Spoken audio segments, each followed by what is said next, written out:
Chapter 1. Louis Pasteur, a thief. Liar and plagiarist Louis Pasteur was born on December 27, 1822 in Dole in the Jura region of France into the family of a poor tanner.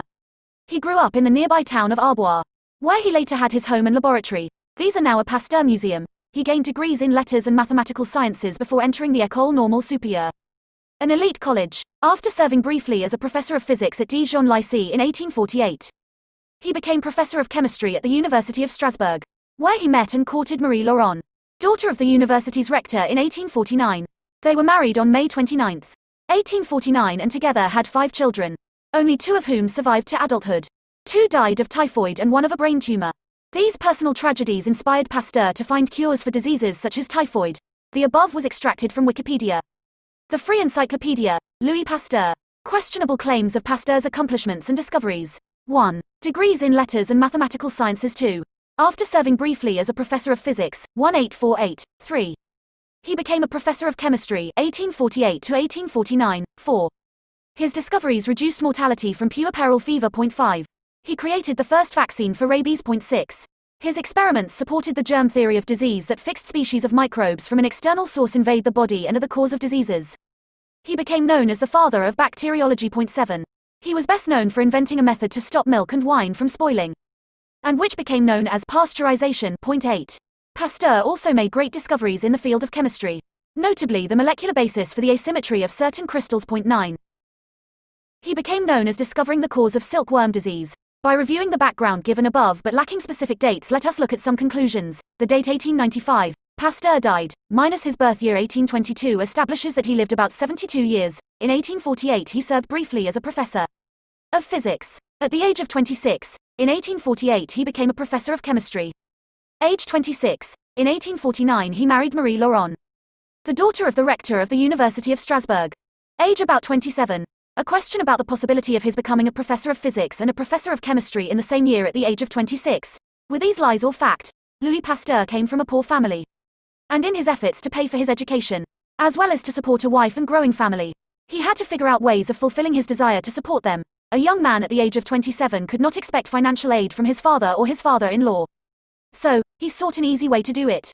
By his tendency to fake science, his tendency to steal ideas, mainly from Béchamp, falsify experimental data, and in general make claims which had no basis in fact. R. B.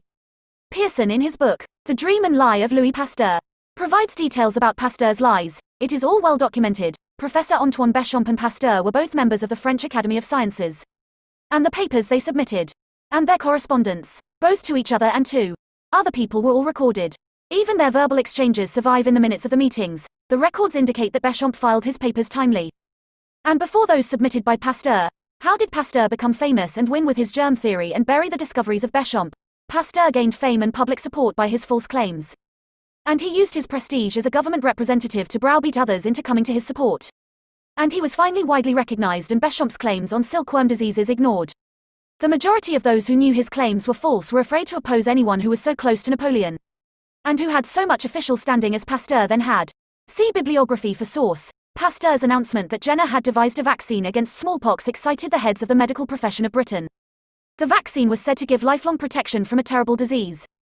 The British Parliament then accepted the germ theory and the government began sending thousands of pounds every year for his vaccines.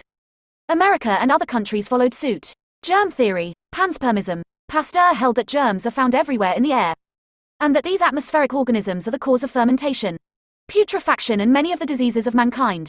A specific bacterium is always a parasite from the environment, invades the body of man to cause a specific disease.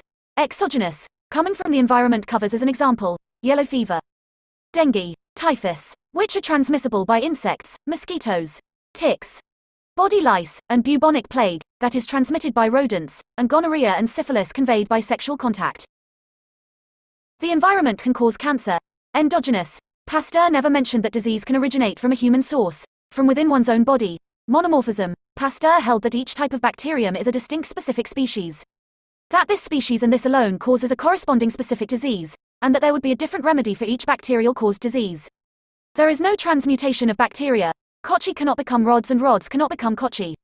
False. Bacteria can mutate into other forms with spores, or no spores. With flagella, kochi can become a rod. A rod can become a kochi or a mold or fungus. and that makes any type of vaccine impossible for a specific bacterium. Asepsis. Pasteur held that a normal healthy animal has bacteriologically sterile tissues, that there are no bacteria normally found in the body proper, and that putrefaction is caused exclusively by contamination. The invasion of external germs. False. E. coli bacteria from human waste can cause food poisoning. Contagion. Since Pasteur believed that animal tissues are aseptic, then any disease must be caused by invasion of external germs through direct or indirect contact with a pre-existing case of the disease. Pasteur never considered that a human being could suffer a cold, measles, mumps, diphtheria or chickenpox as an endogenous disease, human origin. Bacterium that causes a disease will always be found in the tissues and blood of the person so infected. False. Carriers are common for HIV, AIDS virus that have never suffered from the disease but can transfer it to another person. Dr. Osler is authority for the statement that the bacilli of diphtheria, pneumonia and many other virulent diseases are found in the bodies of healthy people. The germs of Malta fever are found in the milk of goats which are perfectly healthy. Polio is not contagious. Ref. Rational B. P. 188. The germ theory was not original to Pasteur, who claimed he made the discoveries, but they were actually made by earlier observers a century earlier and is explained in the introduction of Antoine Béchamp, The Dream and Lie of Louis Pasteur by R.B. Pearson. See bibliography for source. Gerald Geisen, the author of The Private Science of Louis Pasteur. See bibliography for source. Has this to offer. Pasteur's remarkable social ascent became a paradigm for the possibilities of the French system of national education. His great-grandfather had been a serf. His father, a tanner, had served Napoleon and reared young Louis in the cult of the emperor. In maturity, Pasteur continued to honor the imperial virtues, authoritarian order and utilitarian science, as the midwives of modernity, while campaigning for the Senate from his native Jura in 1876.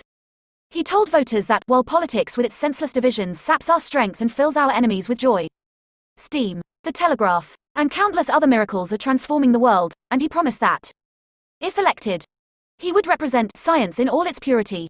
Pasteurization. Louis Pasteur, not understanding Professor Antoine Béchamp's work, devised the practice of pasteurization, whereby liquid was brought to a boiling point quickly so as to destroy any pathogenic bacteria in the fluid. Boiling point was later changed to a reduced flash point that was supposed to be better. This process was designed to protect people from the transmission of tuberculosis or brucellosis from milking cows. If milk was not pasteurized, it is considered unsafe. However, some dairymen proved this assumption false when they discovered unhygienic conditions present in the handling of cows and containers for milk. Men working for long hours without any restroom breaks were found urinating in the milking area and not washing their hands. The dairymen insisted on strict hygienic conditions, toilet breaks, the washing of hands, clean clothes daily for the workers, and sterile cans for the milk, and no sign of tuberculosis or brucellosis occurred. Hugh Nicol, a bacteriologist, realizing this error, said, "Pasteurization is a confession of failure to secure decent milk to begin with. It is a confession of failure to provide under sanitary conditions fresh produce and sanitary containers with proper sealing of contents to begin with, even with that information known to dairymen. It is difficult to buy certified grade A milk today, having no pasteurization. Milk in its natural state is a living tissue that is meant to nourish the newborn calf or newborn baby. It is not intended to be altered by man. Pasteurization, besides killing normal bacteria in the milk, also destroys glyconutrients that convey immunity to the infant that only human breast milk could compete with. That is the prime reason why the elderly wealthy Howard Hughes, fearing infection, bought milk from nursing mothers for his own health. Dairy industry experiments with milk. After milk is pasteurized, if left too long on the refrigerator shelf, it would become sour. But still it could be consumed. The dairy industry sought to make milk more desirable, and to spare people excess fat, it was skimmed off the milk and used as butter and cream. They experimented by giving milk a homogenization process, and this happens when the milk is shot through tiny holes so that the fat globules in the milk are dispersed throughout the milk, making it the same throughout. However, when homogenized milk is left on the refrigerator shelf too long, it becomes rotten and stinks and is unpalatable.